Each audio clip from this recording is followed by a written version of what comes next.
because Lex ult is just hard to pull off. What you can do when you're playing Lex against Barrack is counter ult Barrack every single time he ults and makes him a useless character, unless he's Forge Fire, of course, which I didn't see.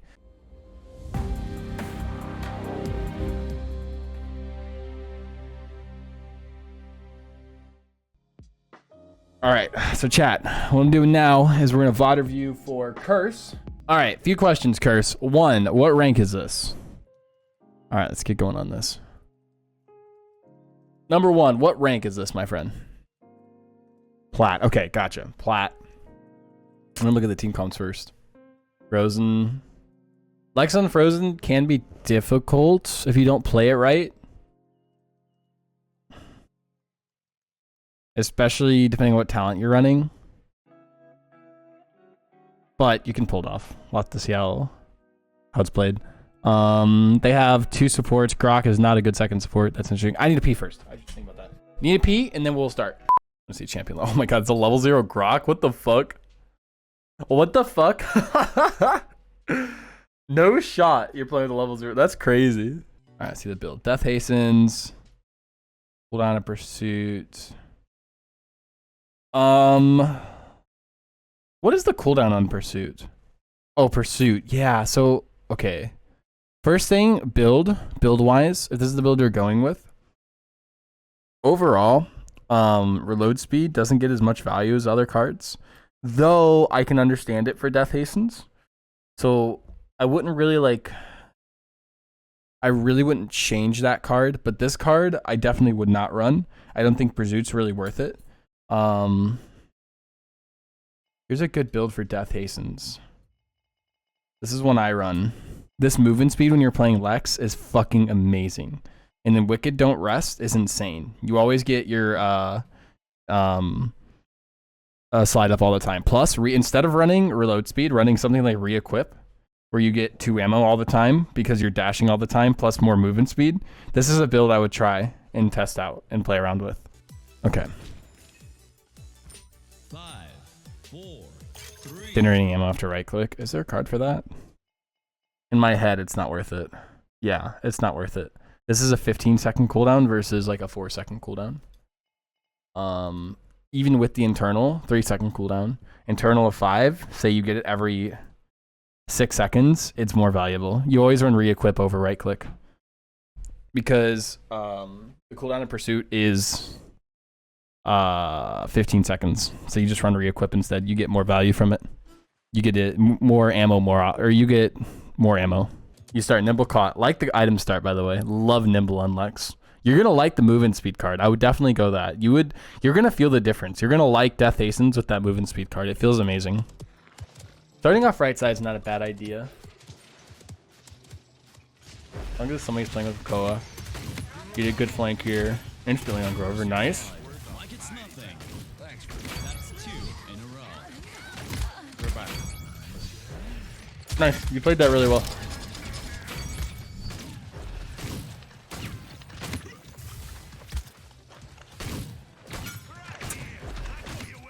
Killing spree. Okay, you start zoning here. Yeah, I would have been out of there a little bit quicker, but they didn't punish you for it. Once you see 3 people there, I think you just instantly run instead of taking free shots. Ooh.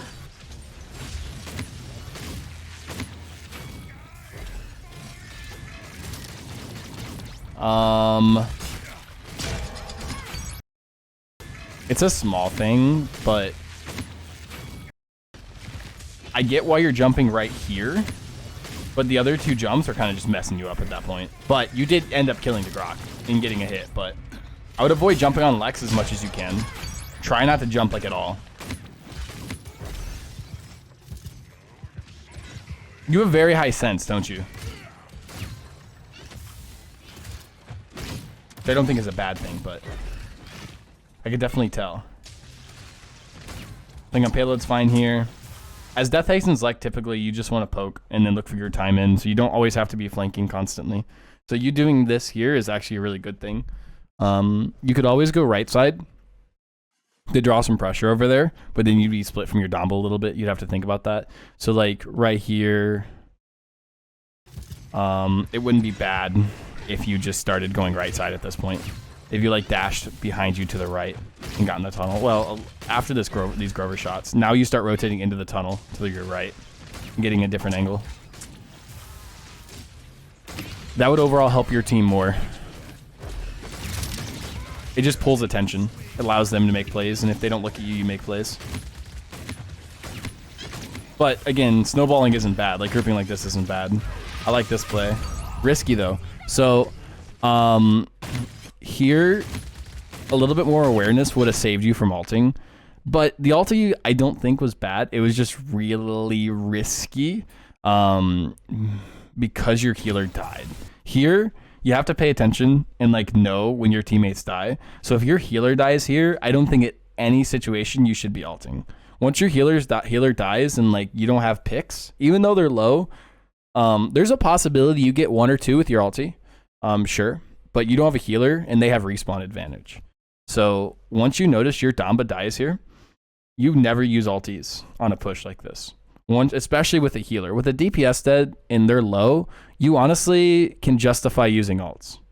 But the fact that Damba's dead, I wouldn't use any ults here on any character.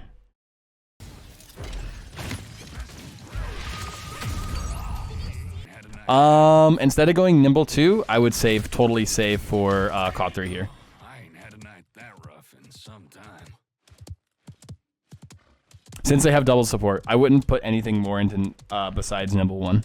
And even the Nimble 1 itself, you could not go Nimble this game because of double support. I like the Caught Nimble start on Lex, but against double support, I think you don't run the Nimble 1 and you go straight into Caughts. I catch myself doing that sometimes. But against double supports, etc., you always want to get Caught 3 online as soon as possible because double support is very snowball. They need to win early game or else they start to fall off. So again, getting that Caught 3 helps your team win. No, the Nimble 2 does help you. You definitely want that Caught. Nice. Just wait. Refreshing. Good rotations. You know she's chasing you. Enemy killing spree. Nice. Well played.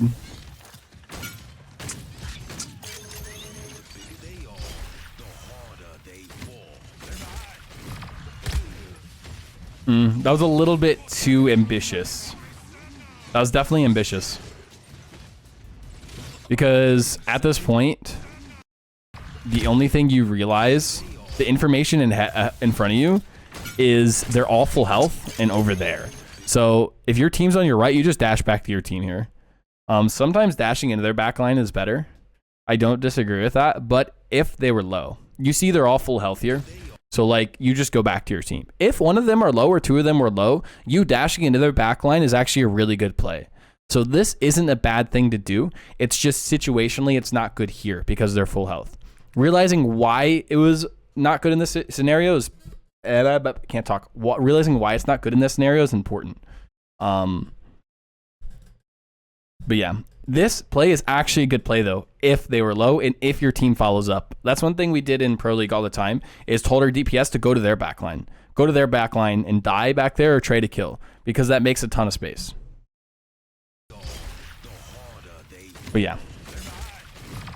You end up getting the Groklo, which is good. But your team doesn't really follow you up, etc. Caught Rezil would have been better just because of the roots. That's true, check. That's true. 4.1, 1,000 DPI. Okay. So it's a little bit high. It's not super high. I just can't read that for some reason. That's not super high. Okay, your Damba dies. Here you're just playing safe. I mean, you guys aren't going to push this nonetheless. 7, 6, 5, 4, 3. Did they use ultis? 1. They didn't use any ultis. So, this is just a general tip for this scenario here. If the enemy team had used ultis to defend that, if you have ulti, you should not, and you're not going to push, you know your Damba just died, And like, again, in this scenario, what you're doing is fine because they didn't use ultis. But if they had used ultis and you have ulti yourself, you literally just go run away and hide. Because the only thing you might accomplish here is killing somebody for credits. But what you're doing is feeding ult charge to the enemy team. And you don't need ult charge yourself. So the possibility of you killing somebody is probably pretty low because you don't have a support. So say they did use an ulti or two, you would just get the fuck out at this point. But what you're doing is fine because they used ulti. So you trying to look for a pick here is great. Just because it's you get credits. Plus you got the durable credits. So you taking damage is giving you credits as well. It's just small things like that are important. The micro of the game. Macro. Oh, so close. Yeah, see there, like you end up just dying and you end up giving them 40 credits. So that's 40 credits in their pocket. I like the resi pickup. Again, I would probably not go nimble here, finish the caught and then go nimble resi, but it's fine. It's not like terrible. But if you're being efficient, you don't go anything with your caught. Finish caught 3 and then you go into probably resi first. Or you can even out resi and nimble, depending on how many routes you're taking. I like this play. You're following up Makoa really well. Nice. Great ulti. Do they have Barrack? They do. Okay, so one Lex tip I always give is, so with Lex itself, it is very fucking hard to land a good ulti, and it is very hard to have a good ulti. Even breaking a shield. A lot of the times when I am playing Lex, I use my ultis to break shields. Lex ulti one shot every shield in the game. Barrack ulti dome dead in a single ulti. It's a very weird mechanic that they added, but it's a thing. It gives super utility to his ulti. So when you're playing Lex next, you have a Barrack, a Khan, whatever. Use your ulti against their shields. It's pretty much like killing them. A Fernando, a full health or a full shield Fernando, kill it with a Lex ult, he's dead in the water. He has to ult. So you get a ton of value killing shields with this ulti instead of trying to force an ulti on somebody, which is very hard. Lex ult is so hard to hit somebody with and kill them. Let me see here. So you get this pick here. You commit to the duel on Cassie, which is good. At this point, you just commit. You know the Grok's there. Dying fast is fine there, but you also could have tried to live and like hide it around that pillar, but that's fine. You dying there is fine. You made plays though. Your team didn't really follow you up well. Hydrate. Yo, thanks, Rena. I appreciate it. How you doing? I've been missing your streams, Rena. Oh, the commitment. That was a little bit of a tunnel vision there. Your Makoa's dead, and you lock onto this Vora super hard, thinking you're gonna kill her, and you just end up dying for it. After like the first 2 shots, I know you really want the kill here, but you have to realize your team's dead, and their whole team's up. This is a very risky kill to chase. And again, if you get the kill, it's value, sure, but the fact that their whole team's up and you have nobody to follow you up, it's going to be hard to get this kill, especially against a high sustained Vora with an immunity. At this point, I would just turn around and dash out. Like, not at this point, but like at this point, like don't commit to this kill. Just say fuck it and get out, because you already lost life. So I would just get the hell out of here and not commit to this.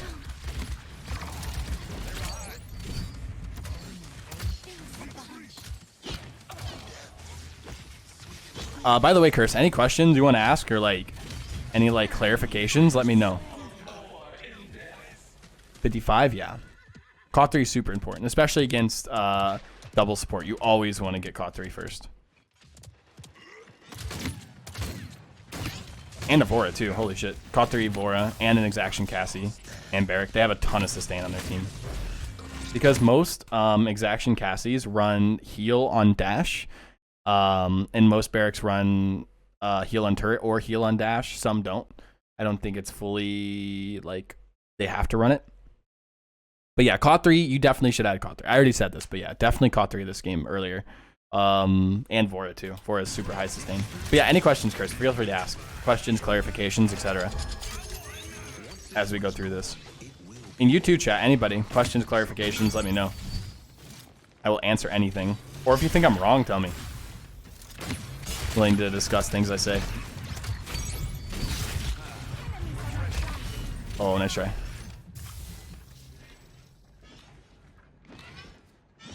I feel like when I'm coaching, the only thing I never talk about is like weird aim moments, because like I feel like aim is just so unimportant in the grand scheme of things. Okay. I like this play. Yeah, yeah, yeah. See, that's perfect. This is a prime example of what I said earlier. You're in here, you get Barrack low, you start to fall back instead of going to your team, and you do a ton of damage. Now they're all super low, Grok dies, and your team now has space. But that Barrack was way lower than he was earlier, so it makes that dash in their backline more valuable. So very well played on that dash compared to the one earlier. To compare and contrast those two. That was well played. That was a good death. Very good death.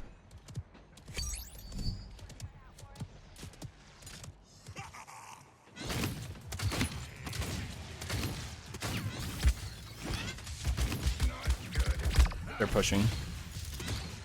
Wait. Yeah, they're pushing.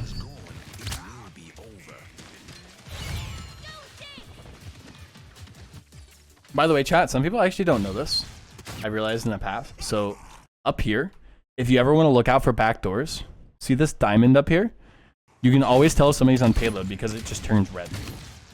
This is what I'm looking at constantly as a support while defending against the push to tell if they're backdooring.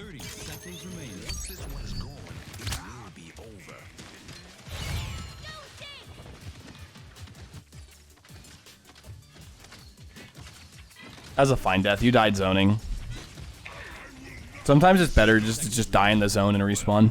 It's not a bad thing. Nice, you got caught 3 now. Really hope so. No, it's like, sometimes people don't know about that. Some people don't even know about the yellow health bars being caught. Nice, like this play. I mean, that's just Vora trading the kill, right? Maybe here, I'm just thinking about it, like you see the Cassie, you go really deep without dismounting. This is a very micro thing to your play, but right here, you should dismount and pre-shoot around the corner rather than going into the open. I think you're taking so much more damage going into the open. And this is just a tip for any FPS game in general. As Lex death hastens, what you could be doing here is shoulder peeking. Let me go into the shooting range because this is something I want to give an example of, because this is like super important to know. Like in this play, you 100% dismount like right here and use this pillar and shoulder peeker because you have this Cassie marked and you know exactly where she's going to be once you peek out of the corner. So let me show you here what I mean exactly. Pretty much, it's as simple as this. You see this Cassie marked over here, and you just use this corner here and peek every time you have a shot up. And that makes it harder for the Cassie to hit you, and you have her ass marked, so you know exactly where she's going to be at all times. And if she doesn't time her shots well, you just win the trade. So one thing to work on Death Hasten's Lex is using corners to your advantage. But yeah, that shoulder peeking thing there could have saved you this death here, Devora, and not get traded. That's kind of where I was going with that.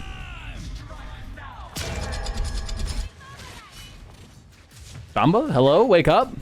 Damba, hello. Yo, 9, thanks for the follow, I appreciate it. Hydrate, posture check, I got you.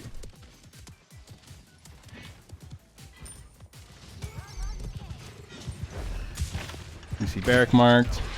I like this focus on him, instant killed. Great, well played. Perfect, well played. Yeah, I could have just changed champ, you're right. I like this play. Here, though, if you had ulti, I would love to ult that Barrack ult. You are hard committing to this. See, you got caught 3, though. You're burning right through that Grover ult. Caught 3 is so important there. I like this positioning here, though. Great positioning. Your team just dies, though. You did well. You you literally did everything you could here. I want to go watch that, because I actually think you played this really well. Yeah, never run Eerie Presence 5, ever. Never a situation you should run Eerie Presence 5. If you don't like the Vora mark, I'm not sure your thought process here of pressing Q, but you can just press Q and spawn pretty much.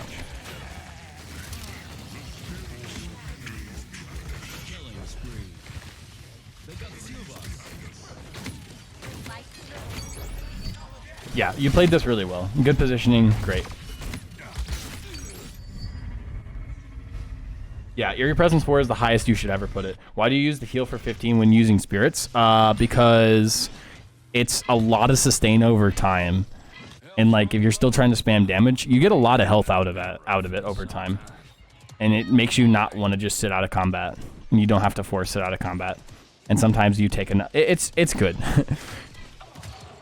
It's one of those like hard to explain, but in the situation feels good. I like this mount usage here. Love it. You have this awareness right here. You're looking at point rather than looking at nothing. Here you see Grover, you see Vora, you see Barrick, you see Vora took some damage, and you're like, okay, let's ignore the point here. Love this. A lot of players here would just stop and start hitting the point tank, but no, you keep going. You know Vora's your mark, you go for her, you kill her. Well played. You had a ton of information there. The only information you didn't have was where Cassie was. And Grok. Great ulti. Well played. Extremely good point fight here. Love the mount usage. Perfect. Instantly go for dismounts. Nice. I wouldn't overcommit to this Grover. I would just look for the dismounts. But your Makola's over there, so hitting the Grover's fine. I like that. I know what you were going for there, jumping up there. Bro, his butt was in your face. Okay, you Makola, a little bit hard committed, but I respect it. I respect it. A little bit hard committed though. Wouldn't have done that. But is the life rip good here? I would have rather have gone Haven for the Dvora duel. Because you're gonna get way more value out of Haven than life rip late game. Because whenever you're taking duels against their DPS, it's just going to be way better. The life rip, I mean, it's not bad. It's not a bad pickup on Lex because of his high damage. I still would have liked the Haven more. You are a fact. Yeah, nothing you can do.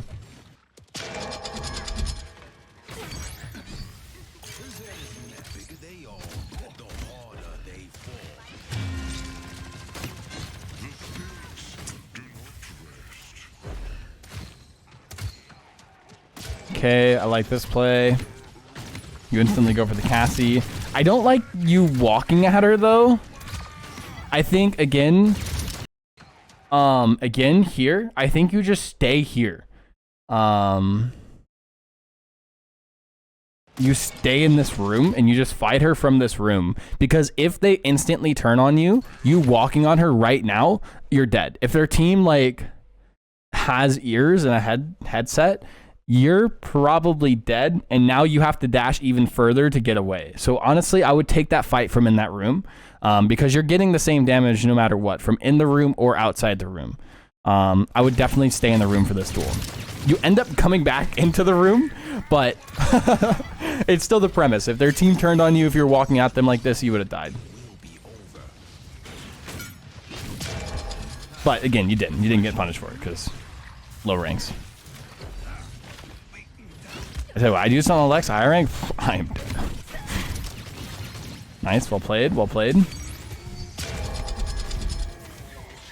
Yeah, Cliff. That's a good point. I'll go back to that and bring that up here in a second. Okay, nice, you chase Cassie, finish the kill. Positioning's not bad per se. Nice, now you ult here. Here's where you would ult the shield. I guess you don't know about the ult on the shield, I would guess. But there would have been an amazing ulti. Instantly on that Barrack ulti would have got him killed and pretty much won the push for you guys.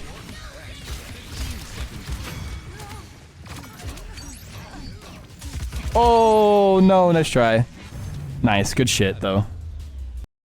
Nice try. If somebody turned on this Grok and hit him once, he's dead.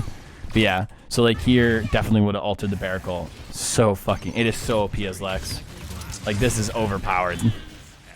It is an overpowered ulti. Okay, so what Cliff was saying about the emote, this is a useful tool right here. Once you get right here, press your emote button. And what emoting does in this situation is it puts you in third person. So if you're in third person right here, you will know that Vor is pushing you. Now you are locked out of doing anything for 2 seconds. But if you would have done it instantly, like right here, instantly, there's a possibility you see Vora and you know to dash to the right to possibly live. So emoting when you're pretty much in death scenarios just to get a third person peek to see if there's a way out is super fucking good. Like unbelievably OP. It's like a skill cap. Like once you learn how to emote properly, like it's insane. It's insane the things it'll do. But yeah, let's see.